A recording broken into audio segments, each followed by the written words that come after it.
Hi there, I'm Kat with 9Health, and today is the second day of our Facebook Live Results Week. Today we are at the University of Colorado Hospital talking about heart health and how you need to read your results for your 9Health Fair results. As a reminder, yesterday we talked to Dr. Michael McDermott, who is here with us today, about thyroid and how you read your results for thyroid indicators on your results. To find out more information about how to interpret your results, you can always go to our website, 9healthfair.org. That's 9healthfair.org. The 9Health Fair spring season is over, and we have people that are starting to get their results. So for those who have already received their results, you might be wondering, how exactly am I supposed to read these? What should I be looking for in my results? But today we're talking with Dr. Michael McDermott again about heart health and 9Health Fair results. So thank you so much for joining us on day two this week. So first we're talking about heart health. So can you tell us a little bit about that? Like, why is it important? So heart disease is the #1 killer in the United States, and that's true for men and for women.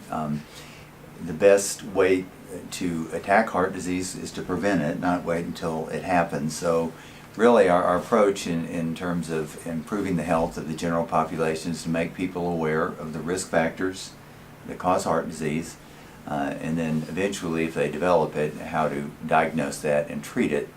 Some of the risk factors for heart disease aren't measurable. They're things like your family history. So you should know your family history. Do your mother and father or brothers and sisters, did they have heart disease? Do you smoke? That's a huge risk factor. But of the things we measure at the 9Health Fair, #1, we measure your blood pressure. That's a risk factor for heart disease. We check to see if you have diabetes. That's another risk factor.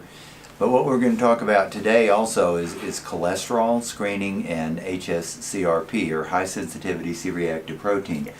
So cholesterol is part of the plaques that form in our arteries, and so when we have heart disease, usually there's cholesterol in our arteries. So high cholesterol in the blood significantly increases the risk of heart disease.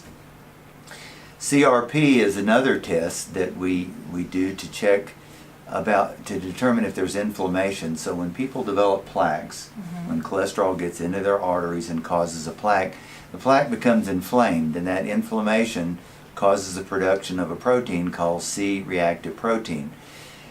C-reactive protein is a marker of any type of inflammation, so it will be elevated in people who have the flu. It'll be elevated if you've had a recent injury or you're sick. So if you're sick when you have this test done, don't worry, it's probably going to go back down. But if you're really not ill and you get this test and the CRP level is high, it may mean that you have inflammatory plaque in your coronary arteries. So as you look through your report, remember to see if your blood pressure was okay. Remember to look to see if you had diabetes. Look at your cholesterol profile, the LDL. The LDL is the bad cholesterol. We would like that not to be elevated, preferably under 100. Okay. The HDL is a good cholesterol. That would be good if that's high, and it's not so good if it's low. So the two main things that I would like people to look at are the LDL, is it high? The HDL, is it low? And then to determine if you may already have some plaque in your coronary arteries, look at the hs-CRP, the high sensitivity C-reactive protein. An elevated level would suggest that you may have heart disease. Again, it's not specific for heart disease, so no one should panic. They should see their primary care doctor, though, to determine if further evaluation is needed to see if they do actually have coronary artery disease. Okay, fair enough. So I just got my results done. So my LDL, it was a little high. It wasn't alarmingly high. And then what was the other one? The HDL, it was low, so that's good.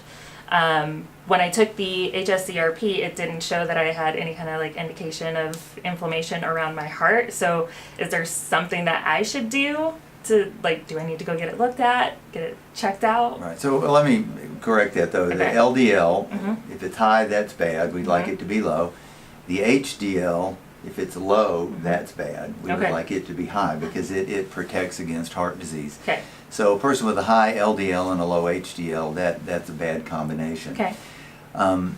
Nonetheless, your family history also determines whether you're going to be prone to get heart disease or not. So some people may have high cholesterol and they never get heart disease. Right.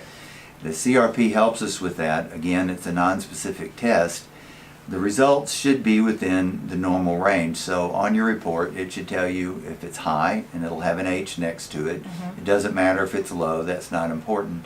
If it's in the normal range, then that tells us that there's no evidence, at least that we can have from that blood test, that you have heart disease. Even if that test is normal, you should still have healthy heart habits. You shouldn't smoke, control your blood pressure, manage diabetes if you have it. Now, a lot of people have mildly elevated cholesterol. That can be genetic. And unfortunately, cholesterol goes up every year we get older. So as we get older, the cholesterol tends to naturally go up.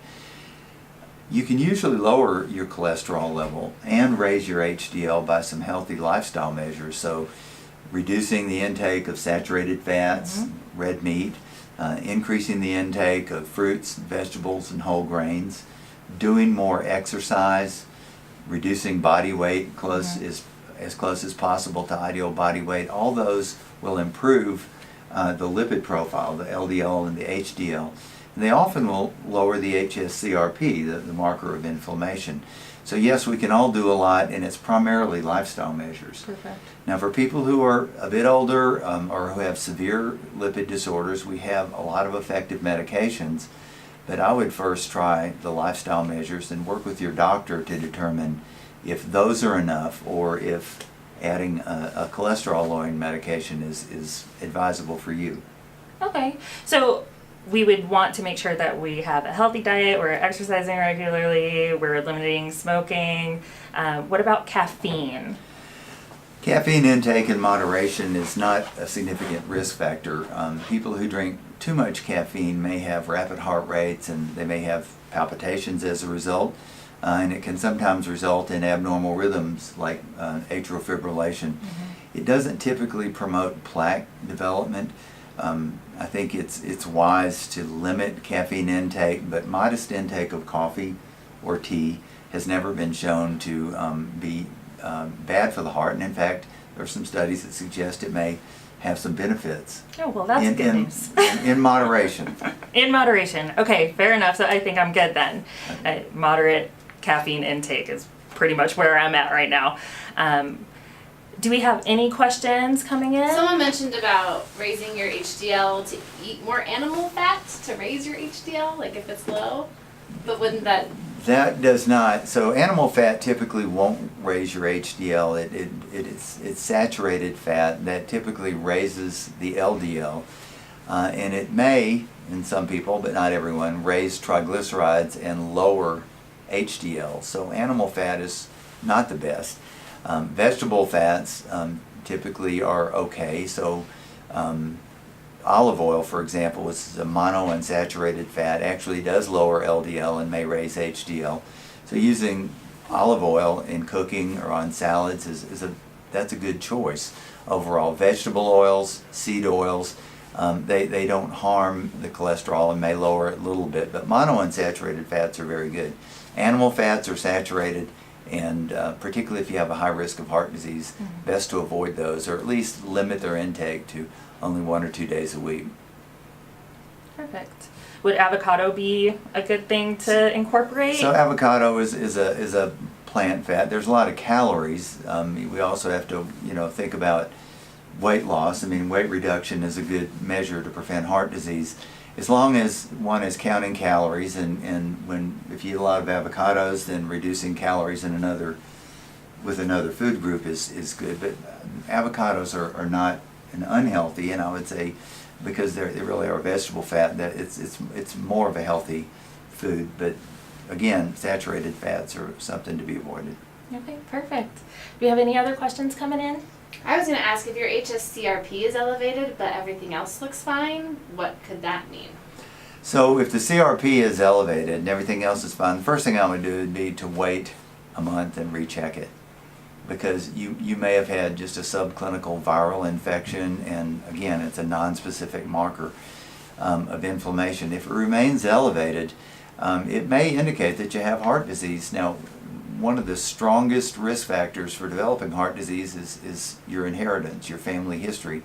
So there are people who are professional athletes and very fit who have a strong family history, and despite their activity and having an ideal body weight, maybe even normal cholesterol, they still get heart disease. So I think if the hsCRP is persistently elevated, you should see your primary care doctor and try to find the cause of that.